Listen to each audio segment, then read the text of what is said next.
What's up everybody, welcome back to the channel. Today I'm going to walk you guys through how I color grade my C-Log footage coming from my R6. I've done a video on this recently, but some of my techniques have changed and I've discovered some new things, and yeah, wanted to have a little bit of fun, just kind of keep it casual, nothing too crazy. It'll basically be just color grade with me. So yeah, we'll hop into Premiere and we'll get started. All right, so I got two scenes here. I got one of my wife walking down this cool stairway, and then another one of her looking at, I believe these are different types of musicians, maybe in WA, West Australia, I'm not sure. Looks cool though, looks like a bunch of posters.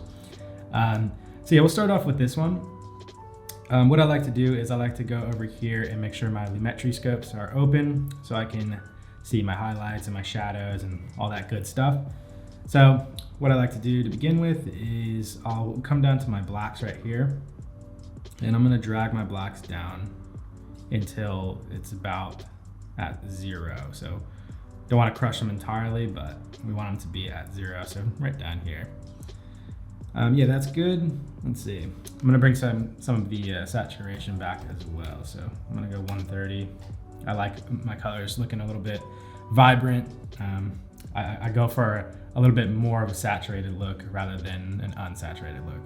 I guess it's depending upon the scene and how I'm feeling that day as well.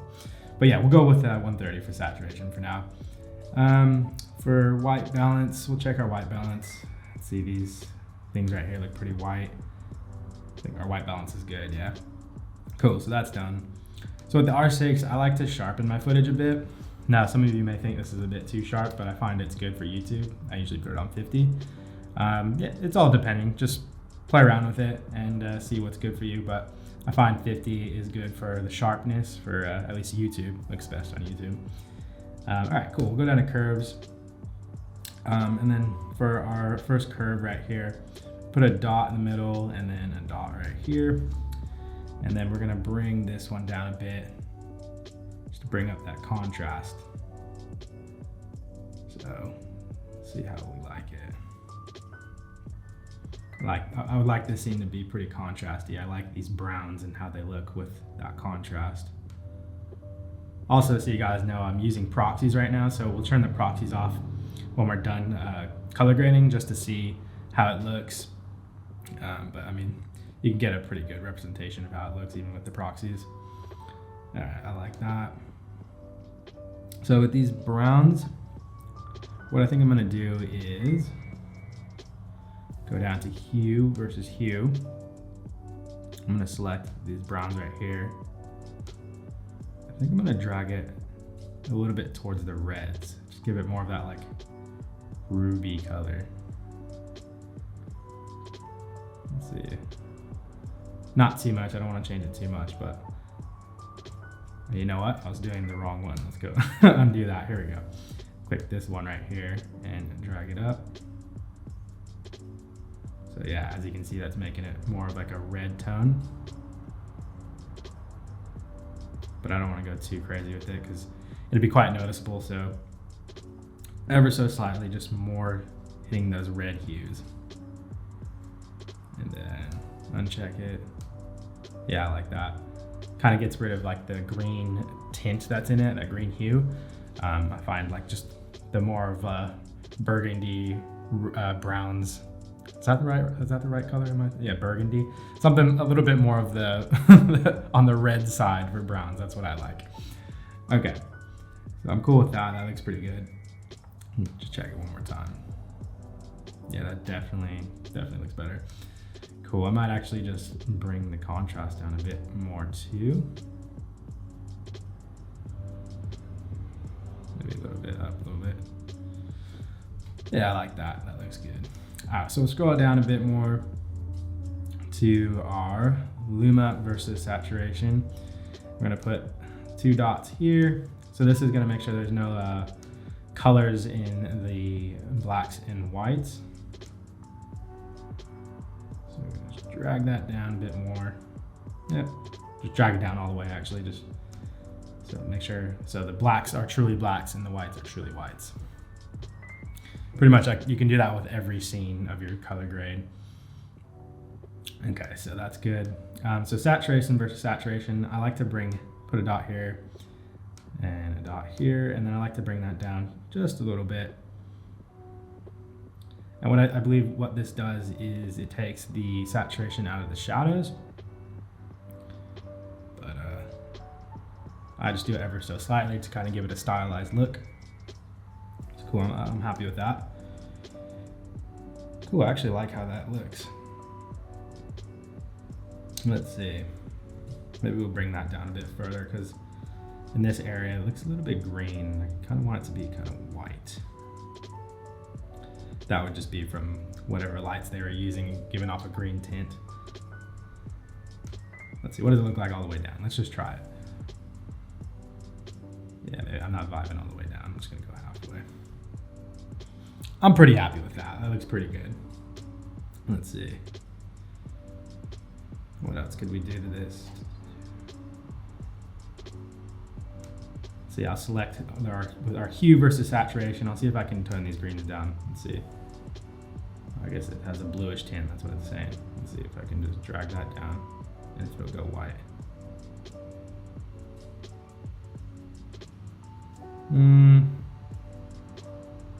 Nah, that ain't really doing it. I think I'll just leave that unchecked. Yeah. All right, so I'm pretty happy with that. Let's go before and after. Let's see what it looks like before and after. So that's before, and that is after. Looking sweet. Excuse my computer fan. I have a MacBook Air, so anytime I go to do some heavy color grading, my Mac pretty much just turns into an oven and the fan starts going and super loud, so yeah, excuse that. Okay, so I'm pretty happy with that. So that's a good, simple little grade. The next one's gonna be a little bit more complicated because it's gonna involve skin tones and all that. So cool, yeah, I'm quite happy with that. Yeah, all right, so let's go to the next one. All right, so this scene is definitely underexposed quite a bit. So what I'm gonna do is go to basic correction. I'm gonna bring the exposure up. Bring it up kind of quite a bit. Let's try it, let's just put it at 1 for now. We'll go down to our blacks and we'll try to bring that down to 0. Don't wanna crush them too much. And then for saturation, I might go 130. Let's just do 130. Why not? Actually, I'm gonna do 120. 120. Yeah, okay. I like that. All right, so for our creative tab, we're gonna just do sharpness at 50 again. Again, personal preference. There's no wrong or right way to do that. And then we'll go to our curves right here. So we'll do the same thing we did before. Hit that, and then hit this one down here. Make it a bit more contrasty.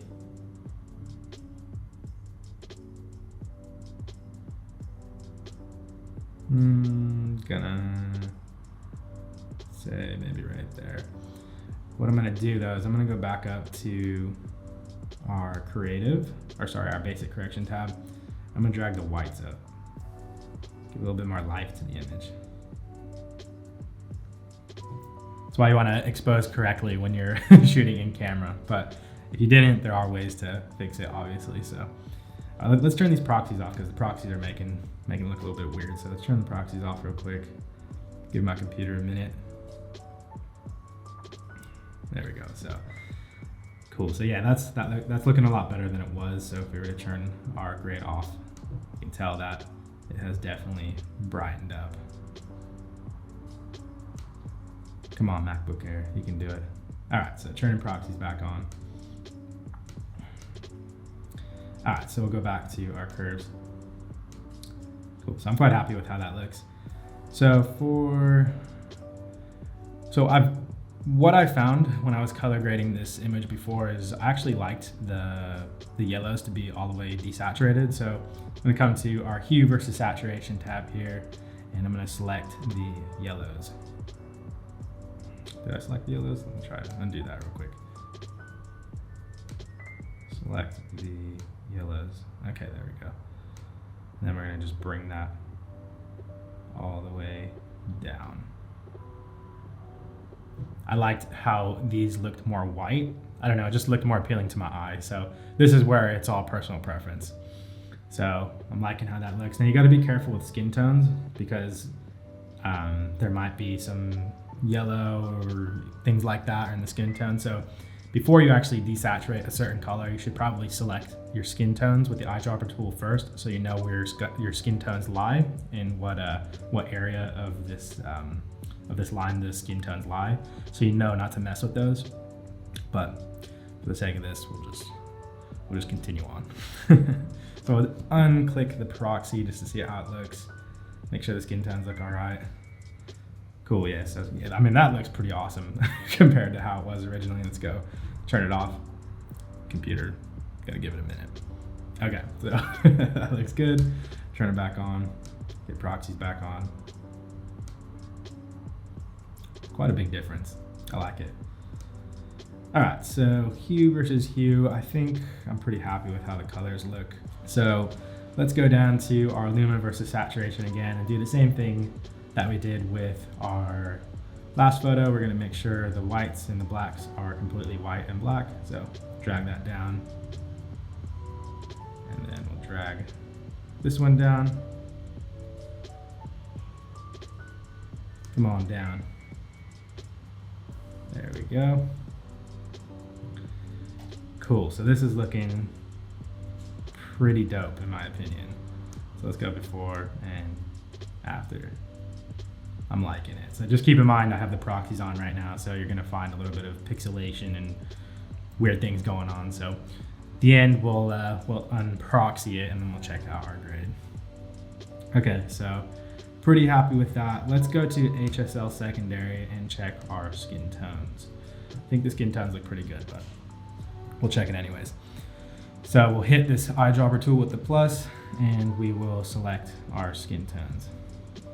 And once those are selected, we'll hit this box that says color gray, check that, and then it's gonna outline our skin tones. But we wanna make sure all of our skin is selected. And as you can see, there's a lot of orange in the image, so it's not only selecting the skin, it's selecting all the other orange skin tones in there. So it's all right, we have a solution for that. Let's just make sure our skin is all the way there. Let's see.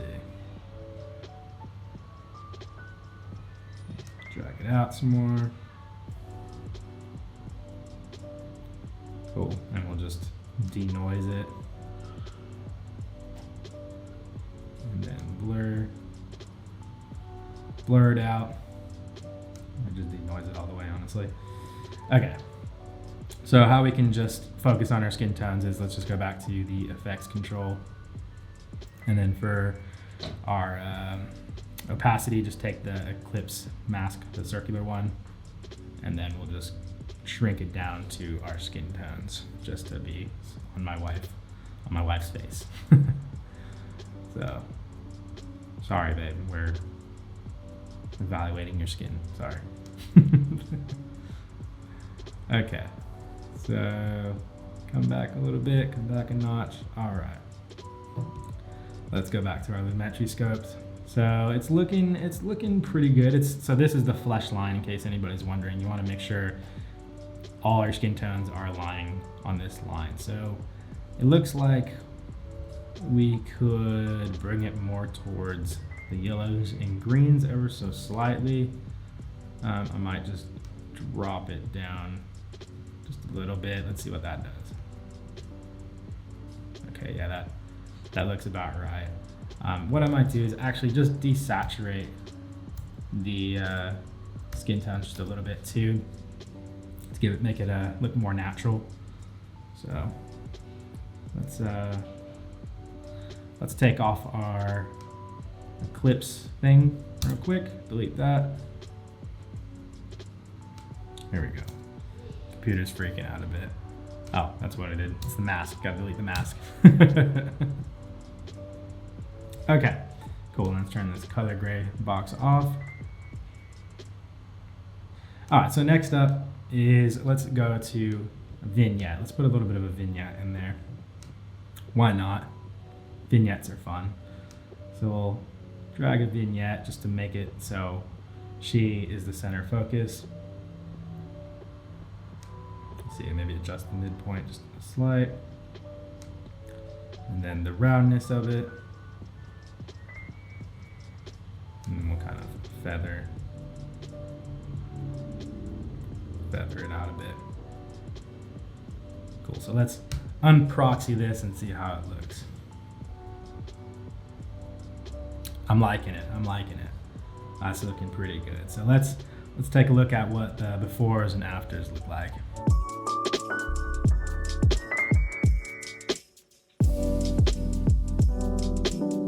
All right, so thank you for watching this kind of just casual color grade video, nothing too crazy. It's just kind of showing you my workflow. And obviously, since I'm using a MacBook Air, there's a lot of moments where it gets slow and it freezes, and yeah, so as you saw probably through this video. But yeah, if you have a faster computer, color grading will work a lot faster for you. But that's just kind of my workflow and how I color grade and color correct all my C-Log footage. And just a couple different scenarios. So if this video helped you out at all, I'd appreciate it if you hit that like button. Consider subscribing if you like filmmaking content, tutorials like this, and well, I got the R6, so a lot of my content is surrounded on the R6. So if you got an R6, this is a good channel for you as well. Yeah, thank you so much for watching, and I'll see you guys in my next video. Peace. Love y'all.